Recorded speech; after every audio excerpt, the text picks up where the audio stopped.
அனைவருக்குமே வணக்கம். சற்று முன் கிடைத்திருக்கக்கூடிய ஒரு மிக மிக முக்கியமான செய்தி ஒன்று வெளியாகியுள்ளது. சற்று முன் ஸ்டாலினை எச்சரித்த உயர்நீதிமன்றம். இது மாதிரி வந்து பார்த்தீங்கன்னா செய்திகள் வந்து வெளியாயிருக்கு. அனைவருக்குமே தெரியும். இப்போ வந்து பார்த்தீங்கன்னா சட்டப்பேரவை கூட்டம் வந்து நடைபெற்று வருது. இதில் வந்து பார்த்தீங்கன்னா நிறைய விதமான திமுக செய்த அனைத்து தவறுகளுமே சுட்டிக்காட்டி நடந்திருக்கக்கூடிய நிலையில் நிறைய விதமான தீர்மானங்களும் பார்த்தீங்கன்னா இதில் வந்து நிறைவேற்றப்பட்டிருக்கு. அதே மாதிரி இந்த கருண் சம்பத்தின் அடிப்படையிலும் அதே மாதிரி குழந்தை உயிர் வந்து பார்த்தீங்கன்னா அதிரடியாக வந்து போலியான மருந்துகள் வந்து விற்று இது மாதிரி வந்து நிறைய சம்பவங்கள்லாம் வந்து நடந்திருக்கு.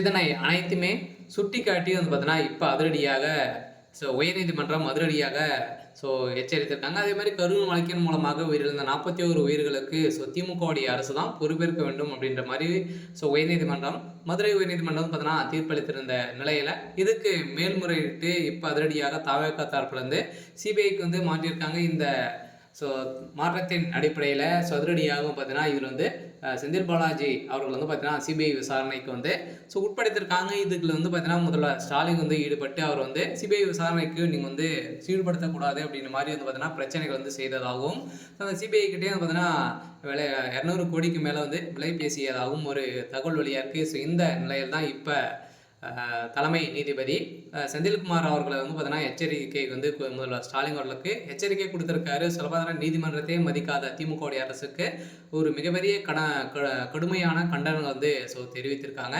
இதை பற்றி இந்த வீடியோவில் நம்ம முழுமையாக பார்க்கலாம். அதுக்கு முன்னாடி நம்ம சேனலுக்கு வந்து இப்போ தான் நீங்கள் முதல் முறையாக வந்திருக்கீங்க அப்படின்னா மறக்காமல் நம்மளுடைய சேனலை சப்ஸ்கிரைப் பண்ணி சப்போர்ட் பண்ணுங்கள்.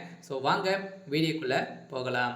வந்து பார்த்தீங்கன்னா இப்போ இந்த கரூர் வழக்கின் மூலமாக வந்து பார்த்தீங்கன்னா திமுகவுக்கு ஒரு மிகப்பெரிய பின்னடைவு வந்து ஏற்படுத்தியிருக்கு. சொல்ல பார்த்தீங்கன்னா அனைவருக்குமே தெரியும். பார்த்தீங்கன்னா ஒரு மிகப்பெரிய கலவரம் நடப்பது இல்லையா.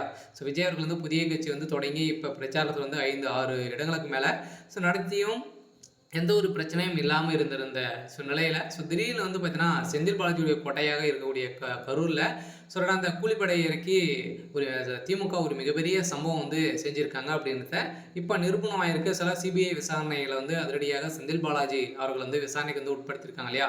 அவர் கொடுத்த வாக்குமூலத்தின் அடிப்படையிலும் அங்கு அந்த இடத்தில் நடந்த சம்பவத்தில் நடந்த இடத்துல கிடைத்த சிசிடிவி காட்சியின் மூலமாகவும் பார்த்தீங்கன்னா அதிரடியாக திமுக சேர்ந்த பிரமுகர்கள் தான் இது மாதிரி வந்து செஞ்சுருக்காங்க. கூலிப்படையை வந்து இறக்கி இது மாதிரியெல்லாம் வந்து செந்தில் பாலாஜி அவர்கள் வந்து செஞ்சிருக்காரு அப்படின்ற மாதிரி வந்து பார்த்தீங்கன்னா இப்போ தகவல் வெளியாருக்கு ஒரு ஆதாரமும் சிக்கிருக்கு. இந்த ஆதாரத்தின் அடிப்படையில் தான் இப்போ உயர்நீதிமன்றம் அதிரடியாக முதல்வர் ஸ்டாலின் அவர்களுக்கு இதில் எச்சரிக்கை கொடுத்துருக்காங்க. சொல்ல பார்த்தீங்கன்னா அதிரடியாக செந்தில் பாலாஜி அவர்கள் வந்து கைது செய்யக்கூடாது அப்படின்ற மாதிரி அவர் வந்து மிரட்டியதாகவும் தகவல் வெளியாருக்கு. இந்த தகவல் அடிப்படையில் தான் ஸ்டாலின் அவர்கள் வந்து நீதிமன்றம் எச்சரிக்கை வந்து கொடுத்துருக்காங்க.